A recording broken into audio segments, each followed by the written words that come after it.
was the first man I ever met who was not, quote, neutral, unquote, or overtly anti-gay.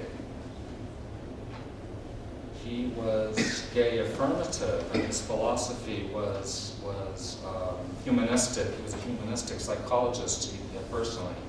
He had been a well-known humanistic-oriented training person at a training program at a school in the back east, and he was a well-known locally person, and he came out of the closet. He decided he couldn't live like that anymore. He came out to the other coast from where he lived. He got an amicable divorce with his wife. She kept possession of the 2 children. I met them once or twice.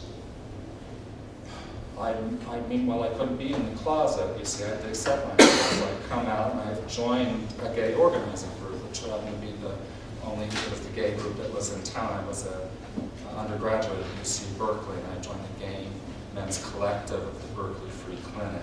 That's what we called ourselves. It was in the early mid-70s. And we ran various activities that were odd for the time. There were gay activities like counseling service, a phone service you could call in. And our most prominent service was every Friday night we took over the basement of this large church. It had a large room, and then you had lots of little rooms. And we take it over there spontaneously between 75 and 125 gay men or questioning men would gather spontaneously. Every week, we'd have a large community meeting. We were the facilitators, the collective.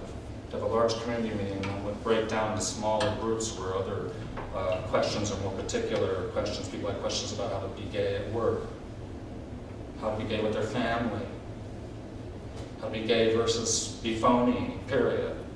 Or, as the way that I got gradually more interested in that, I began to listen to how they wanted to be gay for me, and then so if I was facilitating subgroups, I would offer things that gradually got more into how can we do gay massage. If you can imagine that, something like 1972, 1973, like that. It's going in that kind of direction. It's all by itself. If we were just in that time and in that place, we'd find it all very interesting and stimulating. I want to describe it, a little taste of it if I can, because otherwise you see it's all the dust. Who cares? It's all then gone. Though it was all happening at the time, and there were lots of people who were inspired, and there were eventually offshoots and other kinds of gay things, or lesbian things, or homosexual things, or eventually queer things in Berkeley or Oakland. There had been earlier homosexual things, by the way, just for you or historically inclined, in Berkeley, North Oakland area before the Gay Men's Collective, but they had petered out, believe it or not, by that time. And there was no active gay organization of any kind when that group started. Gay Men's Collective. I was still closeted, believe it or not, and I helped to form another group at the same time that the Gay Men's Collective was formed, was for bisexual men. I had to drop out.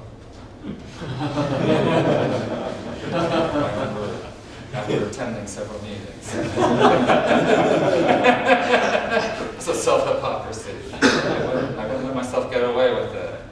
See, so imagine if I got that tone. I won't let myself get away with it step by step. So I'm doing things. I get involved with other people. You see, I get involved with the Gay Men's Collective.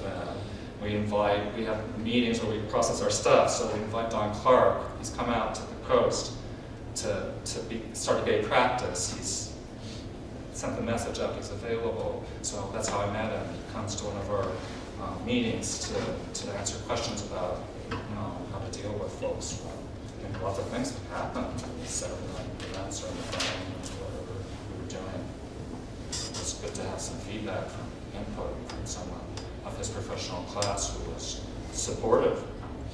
So he came to one of our talks. That's where I met him. It just blew me away because he was pro-homo, which I'd never met. And it was shocking almost how delightful it was. I brushed up to him as soon as we were finished with the formal part. I begged him. I was just a lowly undergraduate, so I couldn't be in any official position with him. But I begged him to take me on any form that could possibly be useful for him, to assist him or whatever. He could see I was interested. He put me right to work on these weekends. I would help him take, my job was to help him take the furniture out of the place where we do the weekends. So we do the stuff, we bring in the folks, do the event, but no furniture, like that little cottage in the middle of this lot in San Francisco. Sounds like it would be his alternate offices in Sanford, a little town outside Sanford University. Also like a little cottage, and you take the furniture out, so it would just be bare during the event itself. That's because people are going to stay there, they're bringing their singing bags. My other job was I'd be in charge of the cooking during the experiences. So you put me to work right away, because by that age you would expect I would know how to help someone carry out furniture and how to cook, and to coordinate people about cooking. Coordinate the people who were going to the workshop to prepare our breakfast and our lunches and our dinners. Except you'd have ritual, we always have a ritual meal on Saturdays where we troop out to a restaurant en masse. That'd be part of, we would begin a ritual of experience for all time, we'd be together. And you would want us to be hermetic, so we would cook the food. It was awfully impactful. It was impactful for everyone who would attend. Each time there would be a different little batch. Some people would take it more than once. And it would be, of course, especially impactful for myself and other assistants. He would usually have one or two other assistants with him. I'm sure it was something for himself as well to do these activities. It was shockingly it was like giving this message, it's good to feel what you're feeling. And you get messages that don't let you feel what you're feeling, especially if they're icky, challenging messages. Let's work on it. And he would demonstrate that during the weekends. So that's where I first got the idea that you could be a sincere person, and on levels of being that our whole culture and our whole background would say you couldn't do it.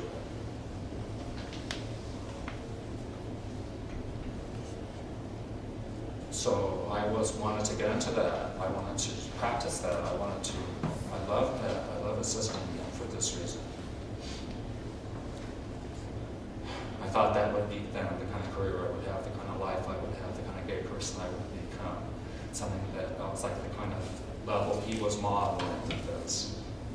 It was only as it kept going that I discovered that, that wasn't all that there was to it.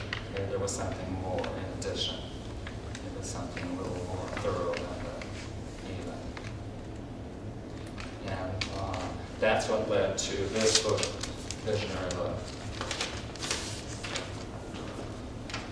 which I talked about last November, as you may recall. Couldn't stay on the men loving men level.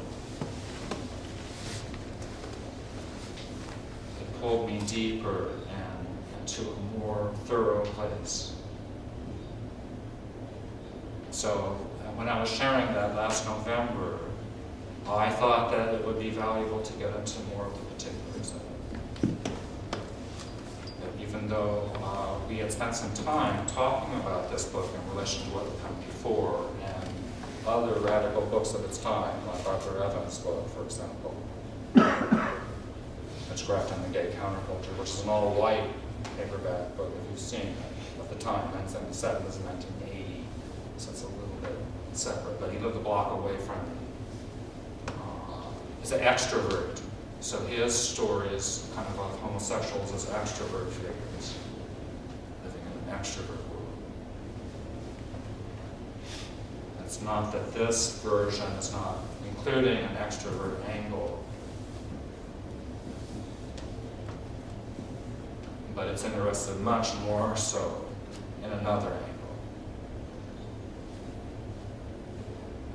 Doesn't get honored normally at all, even mentioned. I have not even mentioned the bias of the culture around us against introversion, of course. I mentioned the bias against homo-ness, which is quite thorough, and even up to the 50s was ferocious, utterly ferocious, and forbidding. And I don't wish to imply that it's not continued, of course.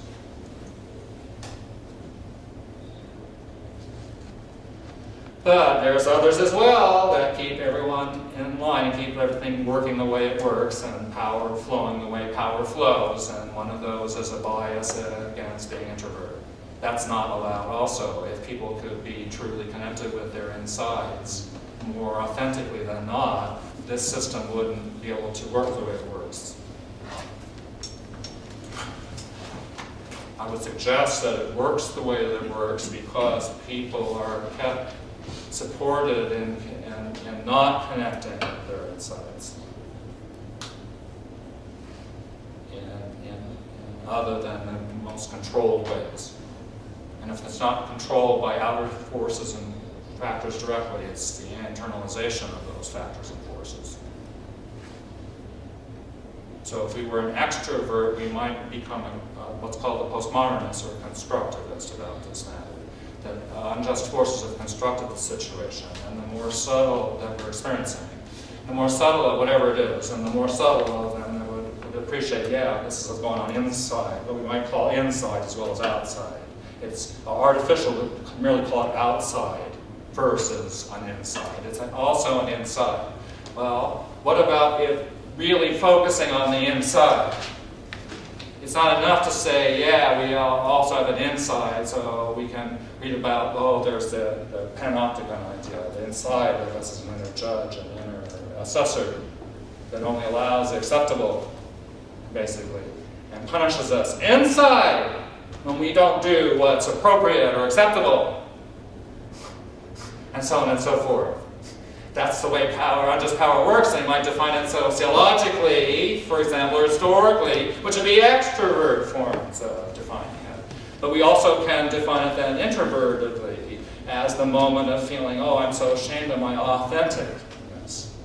Because maybe what I'm actually experiencing on authenticness clashes with what I'm supposed to be feeling, or what's good to feel. So I was fortunate in this, when I began to be confronted with this level of what it meant to be a person, that I was fortunate with Don Clark and all that I had the guidance and structure to stay with a format that was coherent to me. So I could go through the process and not just drift away or lose anchorage in the way I'd been raised, but it could evolve. Step by step by step, I found myself evolving, not because I was interested in evolving, because it pulled me along. So I brought this along in case I was going to read it, but it's not needed because I'm already, that's in case I wanted to read the blurb that was explaining why I wanted to share with you some more of the particulars of this book, rather than the generalities last time, which had been November. We had other things to touch on. So the series has to be intermittent.